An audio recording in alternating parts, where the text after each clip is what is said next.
Olá, caros alunos. Estamos aqui dando continuidade ao nosso vídeo a respeito do conceito, de derivada. No vídeo anterior falamos sobre derivadas ordinárias. Agora, na parte 2, iremos falar sobre o gradiente. Tá? E o que vem a ser o gradiente? Normalmente, imaginamos que nós possamos ter uma função em que ela possa depender de três variáveis, x, y, z. Essa função poderia ser, por exemplo, necessariamente uma função escalar, como, por exemplo, poderia ser a temperatura da sala, de uma dada sala, em que essa temperatura possa depender das coordenadas x, y, z. Para cada ponto da sala, você tem uma dada temperatura. Assim como, por exemplo, exemplo de funções escalares, nós temos o potencial elétrico, o conceito, a pressão, são exemplos de campos escalares. Nesse caso aqui, a gente vai estar representando simplesmente por uma função escalar. Então, aqui o T vai representar um campo de temperatura. Digamos que nós tenhamos um ponto da sala, tá? Em relação, por exemplo, a um canto aqui da parede, x, y, z, você tem uma dada temperatura.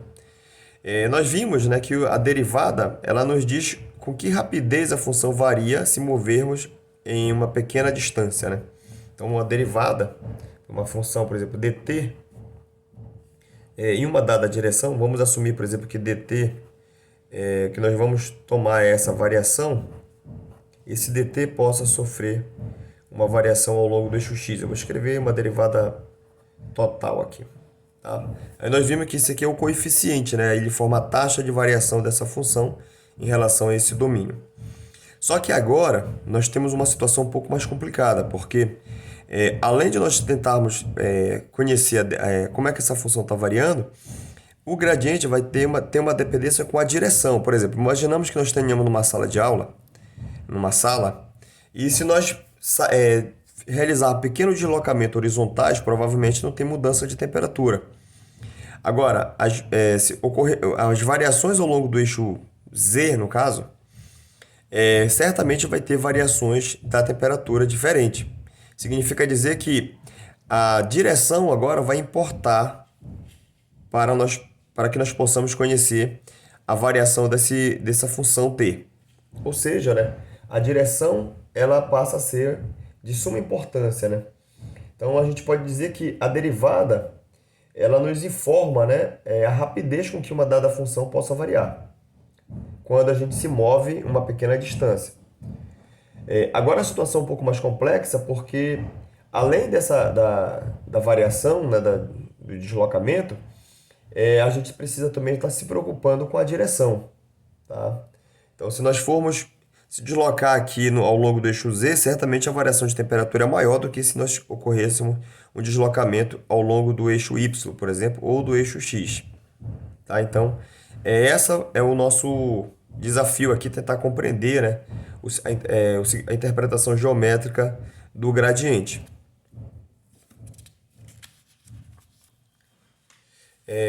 Então, existem situações em que esta derivada depende da direção.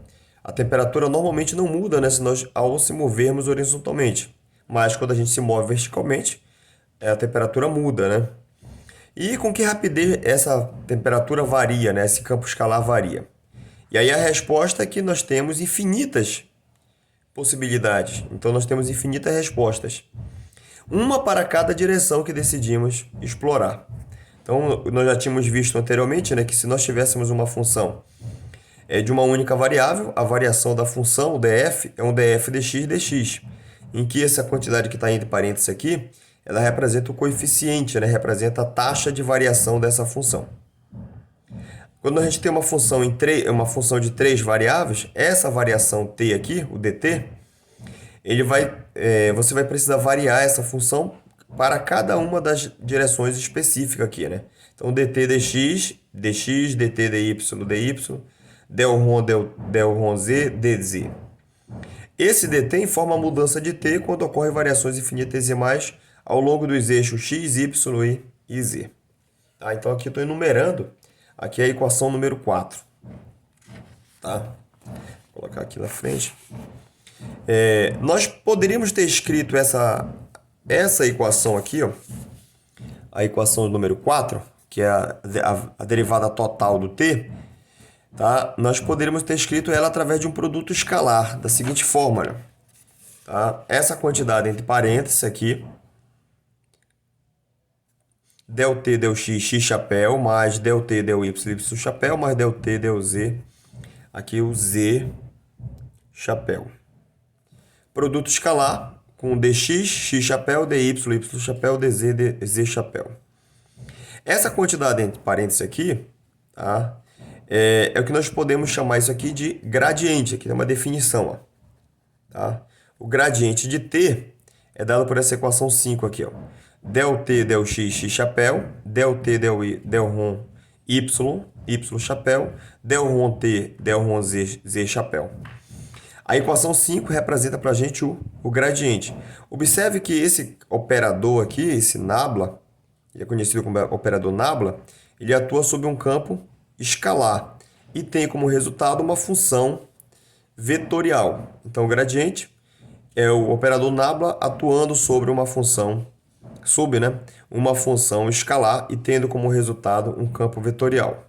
Então, está aqui o gradiente do campo escalar T.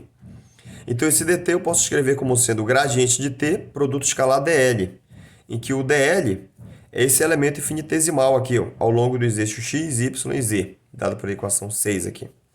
Tá?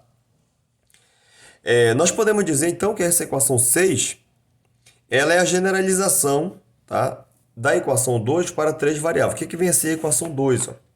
Bem aqui, ó. Del f é igual del f dx, dx. Agora, em três dimensões, tá? Nós vamos obter essa equação aqui, que dt é o nabla t, produto escalar dl. Tá? Então, uma generalização da equação da derivada de uma única variável.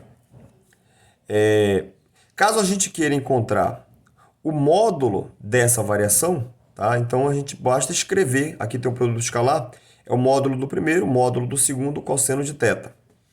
Em que esse θ é o ângulo entre o gradiente de t, já que esse gradiente é uma função vetorial, e o elemento de comprimento. Então, o nabla t, eu posso escrever, né, que é uma espécie de uma derivada tridimensional de uma função escalar. E aí a gente pode analisar o seguinte, né, que se nós realizássemos uma projeção desse operador nabla t sobre um dado vetor S chapéu, obtemos a derivada direcional na direção de S chapéu. Então, del t ds, aí eu vou projetar na direção S chapéu, escalar, né, nabla t. Essa quantidade dt ds aqui é a derivada direcional.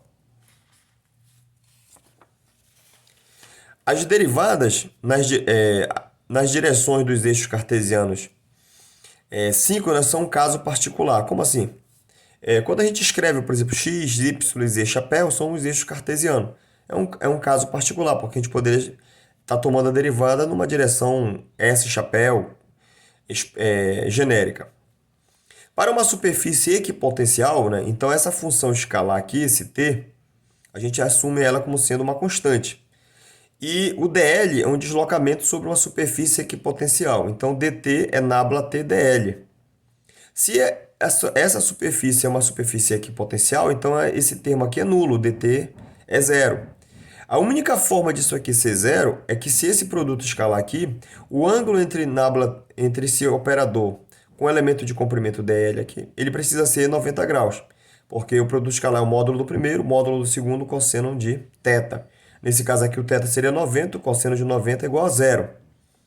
Então, qual é a conclusão que nós tenhamos? Quando a gente tem uma superfície equipotencial, esse operador aqui, o nabla t, o gradiente, é perpendicular à superfície equipotencial. E aí nós vimos da definição de campo, né, que campo é força sobre carga, no caso do campo elétrico. Se nós tivéssemos aqui uma carga Q positiva, ela vai criar superfícies com esse formato, porque o campo cai com 1 sobre R2, então o comportamento são esferas concêntricas. E as linhas de campo elas são perpendiculares às superfícies equipotencial. E qual é a razão disso? É porque como o campo elétrico é escrito como sendo um gradiente do potencial, e aqui, ó, todos os pontos, vamos pensar aqui num ponto A e um ponto B, bem aqui assim, ó. O potencial, vou escrever aqui, o potencial de A é igual ao potencial de B, né? Isso aqui é igual a um V qualquer. Isso aqui é uma constante, porque nós estamos diante aqui de uma superfície equipotencial. Consequentemente, o campo elétrico ele é perpendicular a essa superfície equipotencial. Então, as linhas de campo são perpendiculares às superfícies equipotenciais. Eu acho que aqui isso tem uma explicação também, né? Porque a razão, né, física que nos leva a compreender isso também é o seguinte, que como o campo elétrico é perpendicular à superfície equipotencial, não sobra nenhuma componente do campo que é tangente à superfície. Caso existisse uma componente desse campo elétrico que fosse tangencial à superfície, ele iria acelerar os elétrons da superfície. Consequentemente, a gente não teria o equilíbrio eletrostático. Tá? Você iria ter o aparecimento de correntes superficiais. E isso não é detectado experimentalmente. Então, tem essa explicação física e a explicação matemática é essa aqui, né? Que como você tem uma superfície que é equipotencial, a derivada desse potencial é zero, consequentemente, o operador nabla é perpendicular ao dl. Então, esse operador nabla aqui é perpendicular à superfície. Então, nós podemos escrever que dt é nabla t dl. Se nós tivermos um dl fixo, a máxima variação é quando o operador nabla é paralelo ao dl. Então, o gradiente ele aponta na direção do aumento máximo da função t. Tá? Para um dado dl fixo, o tamanho do passo que você esteja andando, se ele for fixo, o gradiente vai dizer para a gente qual é a direção de máximo aumento da função t. Então, o gradiente dá a máxima variação da função. Então, o módulo do gradiente fornece a inclinação, a taxa de aumento ao longo dessa direção maximizadora. Aí aqui eu coloquei um pequeno exemplo, imaginando que nós possamos ter, por exemplo, um morro, e aí ele tem esse formato aqui. Ó. Nesse caso aqui, se fosse pedido qual é a direção do gradiente, aí certamente a direção do gradiente seria dada por aquela que ocorre a máxima, a maior inclinação entre um dado ponto aqui na encosta e o topo do morro, né? Então, se nós pudéssemos imaginar esse ponto bem aqui, ó, um cidadão bem aqui, a altura do morro é h, aqui é a distância horizontal, x2, aqui é a distância horizontal, x1. Vou chamar esse cidadão bem aqui, colocar um cidadão aqui, vou chamar esse cidadão de A, e aqui um cidadão aqui, eu chamarei de B. Então, para o A, a tangente dele aqui, a tangente de θ1 é h sobre x1. Como o x1 é menor, então a tangente aqui é maior do que aqui. Então, a variação aqui, ó, se nós considerarmos que a tangente ela é uma espécie de coeficiente angular, né, que informa a taxa de variação, então o gradiente de f1 é maior que o gradiente de φ2. A direção da subida mais íngreme é a direção do gradiente. Tá? Quando o gradiente de uma dada função é zero, você está diante de um extremo, ou seja, a função para de aumentar. Que seria exatamente aqui no topo. Aqui eu coloco um exemplo, enquanto o gradiente dessa função escalar aqui, R, aqui, ó, tá? É a raiz quadrada da soma de x quadrado mais y quadrado mais z quadrado. A magnitude do vetor posição, né? Então, o gradiente de R, a derivada de R com relação a x, na direção x chapéu, e assim para as outras coordenadas, as outras componentes. Quando nós realizarmos essa derivada, o que nós vamos observar aqui, ó, a derivada de R, você deriva aqui dentro, vai dar um 2x dividido pela raiz quadrada ao longo de x chapéu, a mesma coisa nas outras componentes. Quando você agrupa esses três termos, você consegue mostrar que o gradiente é o módulo de R, é o vetor R sobre o módulo dele, que isso é a definição de versor. Então, o gradiente é exatamente o versor. A máxima variação é na direção radial. E o módulo dele é igual a 1, já que o módulo de um versor é 1, como teria que ser.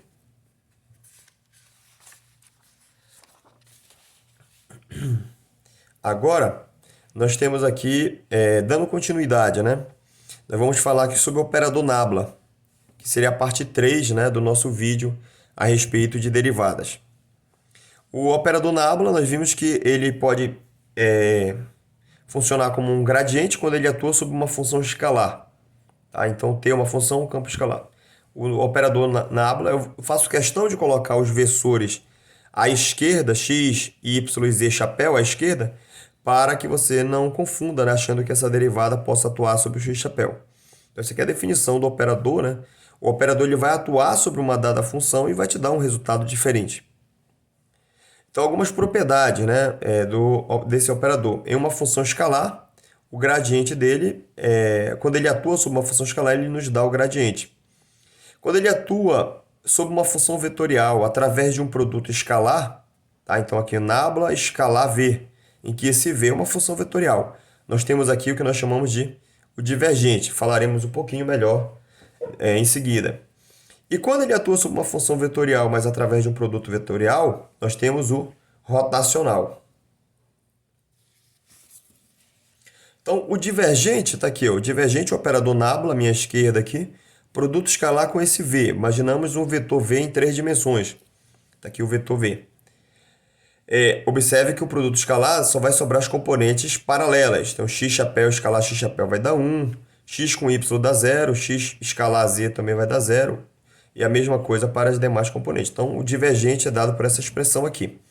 A derivada parcial da componente de v ao longo do eixo x em relação a x, a de v em relação a y, em relação a z, a y, e a mesma coisa com z.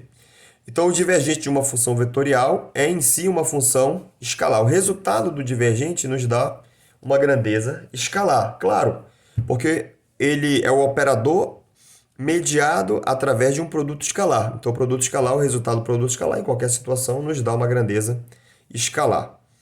Qual é a interpretação geométrica do divergente, né? Ele nos diz, o divergente é a medida de quanto um vetor v ele brota, né, ou diverge do ponto em questão.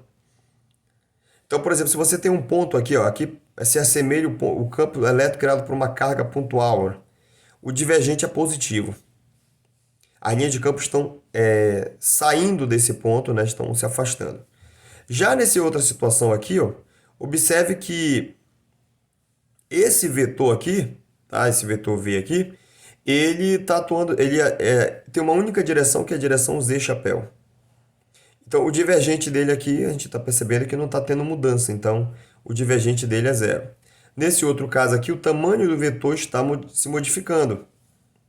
Conforme ele vai aumentando ao longo do eixo z, o divergente está crescendo. Então, significa dizer que esse fluxo aqui está positivo. Tá? Aqui nós temos aqui, ó, na figura 1 aqui, ó, nós podemos escrever esse campo vetorial aqui como sendo um VA aqui do tipo x, x chapéu, y, y chapéu, z, z chapéu. E aqui é um campo VB, em que VB é dado simplesmente pelo versor z chapéu. E enquanto que aqui é muito parecido, mas observe que esse VC aqui é z, z chapéu, ou seja, além da direção, ele está mudando também ao longo do eixo z. Consequentemente, quando a gente tira o divergente, por exemplo, desse VA aqui, já que VA é dado por isso aqui, o divergente deu 3. E o divergente como era esperado, o divergente de VB é igual a 0 e o divergente de VC é igual a 1. Aí um segundo exemplo, calcule o divergente das seguintes funções. Eu escrevo aqui, ó, VA, x quadrado x chapéu mais 3xz quadrado y chapéu menos 2xz z chapéu. Quando você escreve a definição de divergente, a componente ao longo do eixo x aqui vale x quadrado. A componente que eu coloco entre parênteses é a componente ao longo desse eixo do y chapéu. Então aqui é 3xz quadrado. E ao longo do eixo z é menos 2xz. Quando a gente calcula as derivadas em relação a x, y e z, o resultado que aqui dá 2x, aqui vai dar 0. E aqui dá menos 2x. Quando a gente soma, o divergente dessa função aqui é igual a 0. Tá? Uma atividade interessante a ser realizada seria pegar esses campos vetoriais e calcular, utilizando um software como, por exemplo, Maple, Matemática, GeoGebra, e realizar, por exemplo, essas operações e plotar os gráficos, né, para você ter uma visão um pouco melhor. Acho que vou fazer isso em algum outro momento do nosso curso, mas já deixo como atividade para vocês. Aí a mesma coisa eu fiz aqui para esse VB aqui, ó. VB é xy, x chapéu, mais 2yz, y chapéu, mais 3zx, z chapéu. Quando a gente calcula o divergente, o resultado divergente é y mais 2z mais 3x. O terceiro exemplo, VC igual a y quadrado x chapéu mais 2xy mais z quadrado, y chapéu mais 2yz, z chapéu. Quando você faz o procedimento aqui, tenta calcular, faz o cálculo do divergente, você vai observar que esse divergente é positivo e ele depende do eixo x e do eixo y. À medida que x e y crescem, a divergência desse campo vetorial também cresce. E agora vem um outro conceito importante, o conceito de rotacional. Tá? O rotacional ele é definido dessa forma, como sendo o determinante de x, y e z chapéu, as derivadas parciais ao longo do eixo x, y e z. Aí eu faço questão de escrever aqui, eu escrevi simplesmente dx como sendo o del rho x, del rho y é o del rho y e o del rho z é o del rho z. Aqui o campo vetorial, Vx, a componente x, a componente y, a componente z. Quando você utiliza, tem várias maneiras de calcular esse determinante, você vai encontrar esse resultado. Eu uso essa regra aqui, ó. Eu calculo essa primeira derivada aqui. Então ficou x chapéu del y, del z chapéu. Aí, o próximo passo é pegar o x chapéu aqui, ó. Esse cidadão aqui, com o sinal trocado. Então eu fiz primeiro aqui e agora eu fiz isso. Então, você pode observar que vai ficar del y menos, porque quando você faz do lado contrário, ganha um sinal de menos. Vai ficar aqui, ó,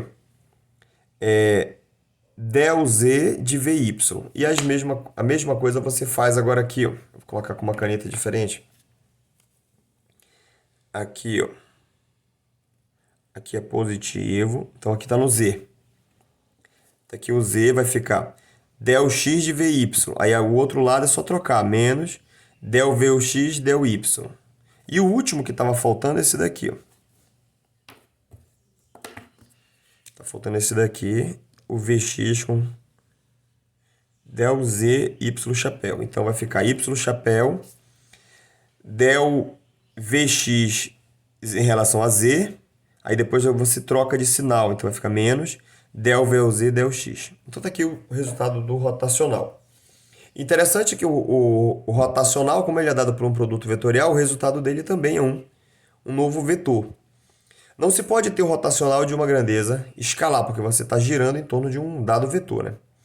E aí qual a interpretação geométrica, né? É que o rotacional é uma medida de quanto um vetor V gira, né, em torno do ponto em questão. Então, a ideia do rotacional está associada a uma circulação. Tá? Quando você, por exemplo, tem uma pia, né, você prende a água quando você abre o ralo. A água, você pode colocar, por exemplo, umas gotinhas de tinta, você vai ver essas tintas circulando. E essa circulação, a interpretação, ela nos dá informação a respeito do rotacional. Quanto é que aquele ponto está girando em torno de um ponto fixo. Aquelas três funções que nós colocamos anteriormente, né, que dado pela figura 1, a figura 1 é essa daqui, ó.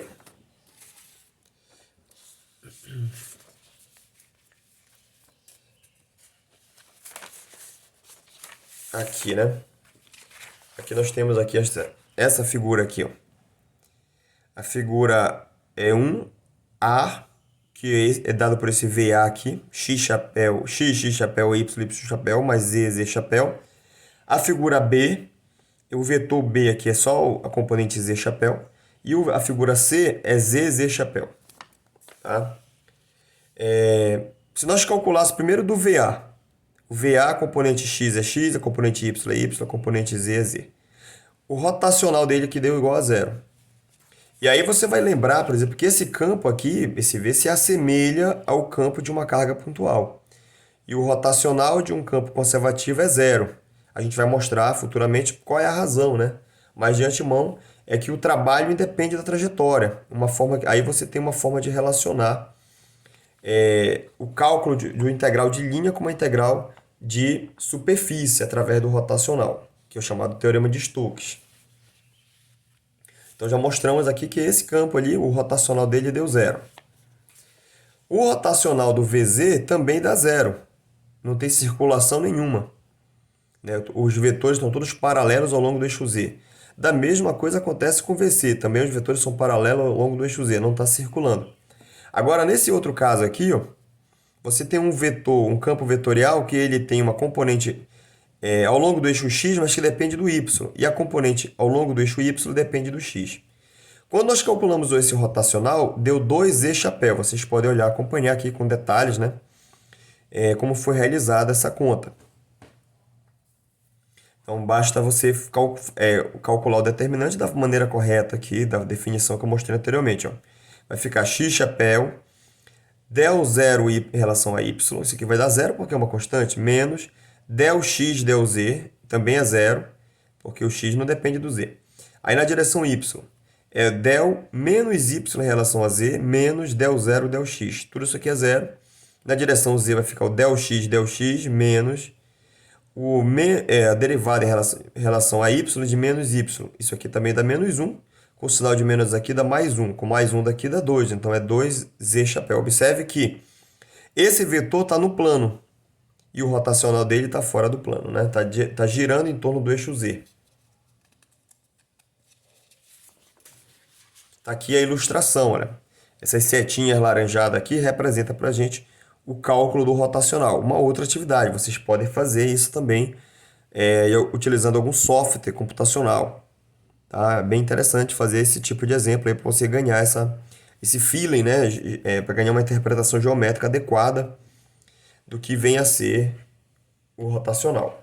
No segundo exemplo aqui, se esse VB é igual a x, y chapéu, o rotacional vai estar ao longo do eixo Z. Tá? Quando x é positivo, tá? O VZ, o VB aqui tem uma dependência com o sinal do x, né? E é isso que faz mudar essas linhas aqui. Ó. Uma hora ela está para a esquerda, outra hora ela está para a direita, porque depende do sinal do x. E esse rotacional deu Z chapéu. Algumas regras aqui de produto, né? A derivada da soma é a soma das derivadas. A derivada de uma constante vezes uma função, a constante sai de dentro da derivada, vai ficar k df dx. A derivada da divisão, repete o denominador e multiplica pela derivada do numerador, menos o numerador vezes a derivada do denominador dividido pelo denominador ao quadrado. O gradiente da soma